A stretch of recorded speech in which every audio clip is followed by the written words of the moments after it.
welcome to Serdd's Audio Fanfiction's YouTube channel. I'm Serdd. Thanks for tuning in. The following is the first 15 minutes of my latest audio fic, Reset and Try Again, by ArinaSummer. The full audio fic can be found on my website, Patreon, and AO3 in the links below. Be sure to follow, subscribe, and support for more audio fanfics each month. Right, with all that out of the way, let's get to it. Happy listening! Prologue. Revenge. Buffy struck the vampire hard, sending the evil vindictive bitch into a wall a few feet off. The Slayer was seeing red. She was going to kill the vampiress, and she was going to do it slowly. She was going to break every bone in her body, maybe douse her with holy water, or even set her on fire. But at the end of the day, it all came down to a pointy piece of wood and a cold, dead heart. It was only fair that this monster feel as much pain as she did, and Buffy felt a lot of it. At first, she'd been out for a quick kill, wanting to get the staking over with so she could grieve appropriately. But she had soon realized that Drusilla didn't deserve that small mercy. No, Buffy would cause her as much pain as the insane vampire had caused her. After everything she had done, after everything Buffy had accomplished and gained back, Drusilla had reset the slate and set everything back to the beginning. At first, Buffy hadn't known what had hit her. She remembered going to bed in her mate's arms, 3 years after closing the Sunnydale Hellmouth, feeling loved, happy, and sated. Then she woke up in her old house that technically didn't exist, with her should-be-dead mother in the kitchen making breakfast. What was the real kick was that she was in her 15, soon-to-be 16-year-old body, and according to the calendar, she'd only just arrived in Sunnydale. It had to be a nightmare. A sick trick to make her relive all the painful years that had finally ended. It had to be magic. The Slayer was certain. She had gone from blissfully happy to a waking nightmare, and it looked like she was staying put.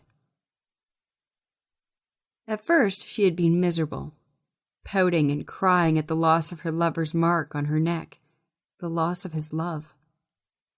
But wait, she had realized. That was the future. Nothing bad had really happened yet. Maybe, just maybe, she could change it. She could save herself so much pain and bring happiness to herself much sooner. All she had to do was wait a bit. And wait she did. And now? Oh, now she got to kill the reason her life was so confusing. She could finally get rid of the reason that she had to do years of her life over again. Drusilla giggled madly as the Slayer stomped over to her. She didn't repent. Drew was enjoying the pain, and it made Buffy sick. She wanted to hurt her, but she had waited already too long. With no hesitation, Buffy grabbed the vampire by her hair, plunged the stake into her heart, and watched the dust settle. Drusilla was gone, and would not interfere again. Maybe this time Buffy would get to keep her peace. Maybe this time Spike would stay with her forever. Maybe this time things wouldn't go to hell.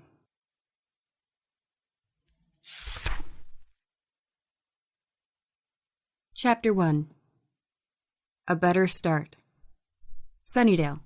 Season 1 Timeline. Buffy walked slowly to the Bronze. Technically, this would be her first time going to the club in Sunnydale, but she had difficulty acting like it. She wasn't fidgety or worried if her outfit looked all right for the club. She was too busy figuring things out. If she was going to change everything, she had to plan it out. She wouldn't tell Giles. Not yet, at least. He didn't know her now and would think she was defective or something. There was so much that the Slayer could and would hopefully change. She'd already handled a few things. First had been setting Cordelia in her place, making it obvious that this Slayer was not interested in being popular.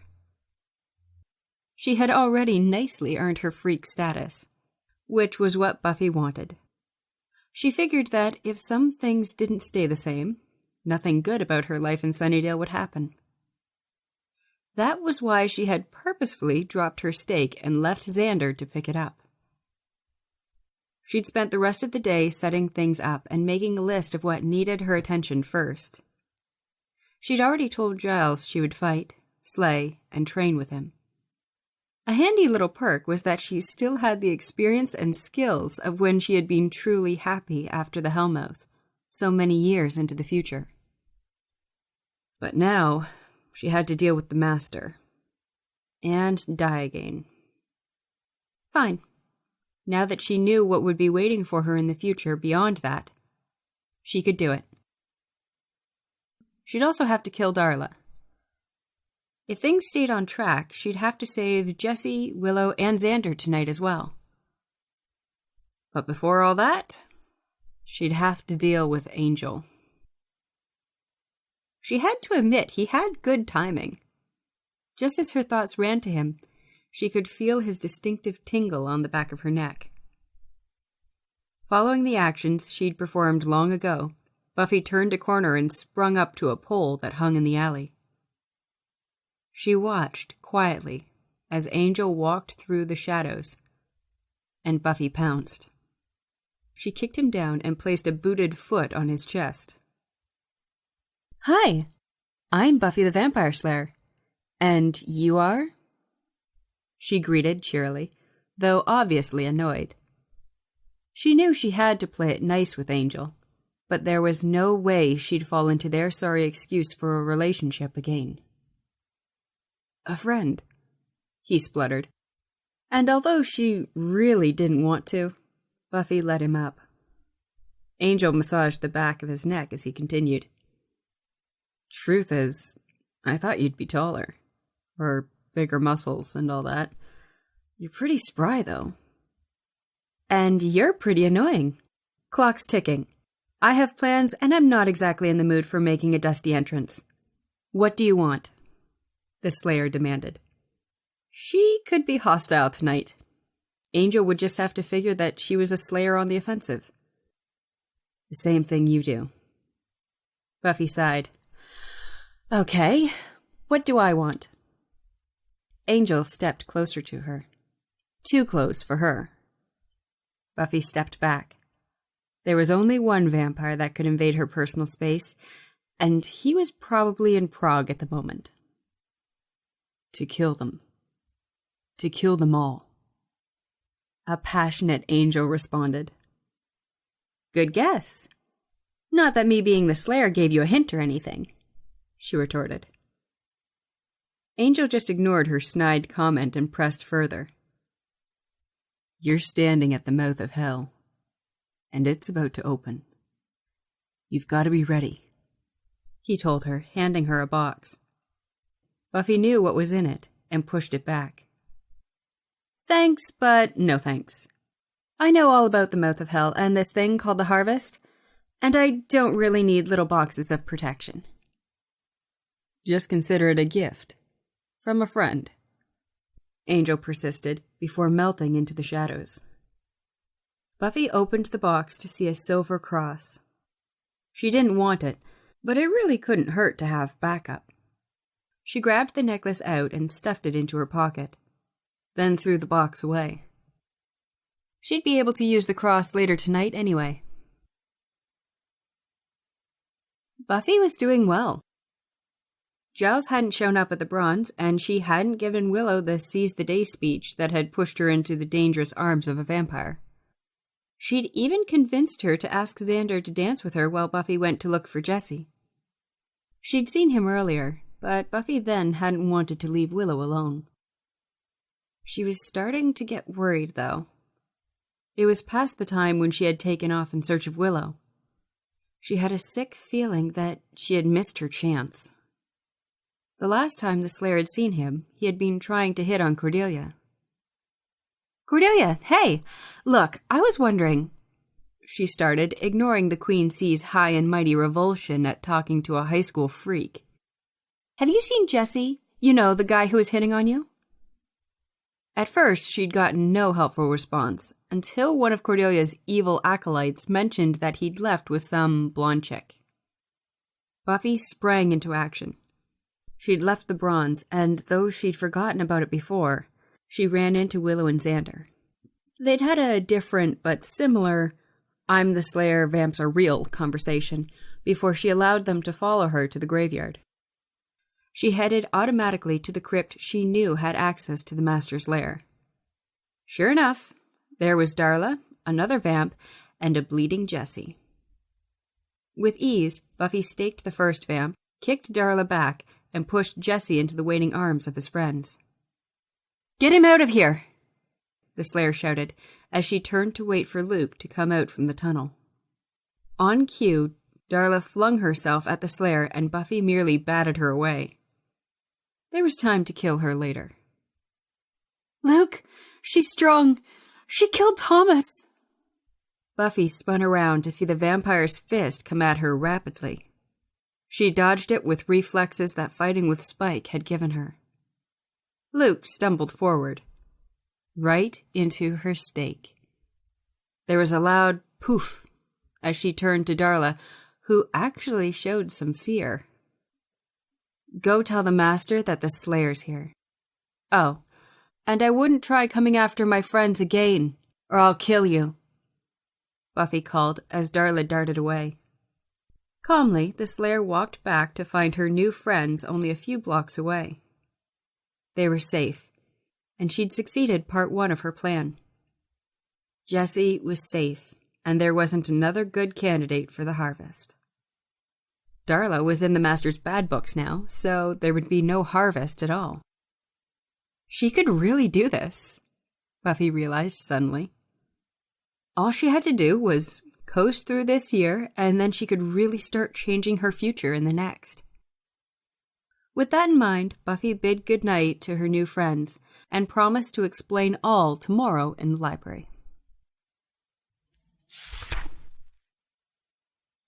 Chapter 2.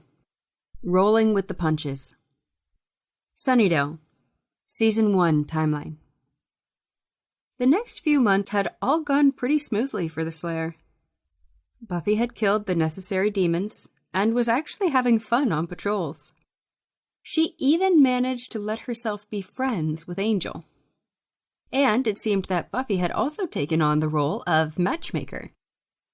Already a year early, and she'd gotten Cordelia to come to the dorky side, and the cheerleader and Xander had gotten together. Willow she'd encouraged to ask out the Dingo's bandmate, Oz, and they too were now a couple.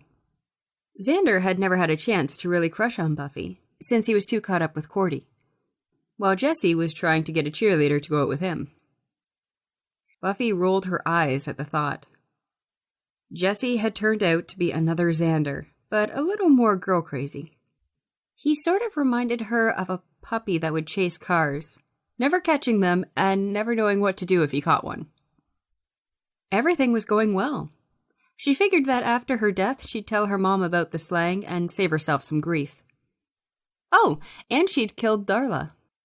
This time, Angel hadn't been around, and it had been so anticlimactic that Buffy couldn't remember why she had considered that a major thing to check off her list of things to change. Darla was certainly an afterthought. A main concern now was blowing off Angel's attempts at becoming a couple. He'd confessed to being in love with her, and Buffy had laughed at the time. If anything, she'd been cordial and friendly, but never misleading. Her heart belonged to one vampire, and the bleached blonde menace was far away at the moment. But now everyone, including Giles, mentioned how she seemed lonely. She apparently would get a far-off look in her eyes as she watched her friends and their respective couples. Buffy was lonely, but it was only because she missed Spike. She had finally managed to convince him that she loved him, and had had a fantastic time together when they had been a couple in her first try. This time, Buffy was determined to get them together a lot sooner. She'd had enough Slayer dreams that were not master-related that allowed her to understand the cause of her life being reset. Drusilla had stolen the amulet of a vengeance demon and had threatened to kill him if the demon didn't grant her the wish. One thing that the Slayer dreams had helpfully pointed out was that Spike would not remember everything that had happened the first time around yet. Well, that's it. I hope you've enjoyed these first 15 minutes of Reset and Try Again. You can listen to and download the full fic from my website, AO3, and Patreon in the links below. Be sure to subscribe for more full fics and updates. Also, don't forget to hit that subscribe button. I'll be posting new episodes each month. Until next time, happy listening.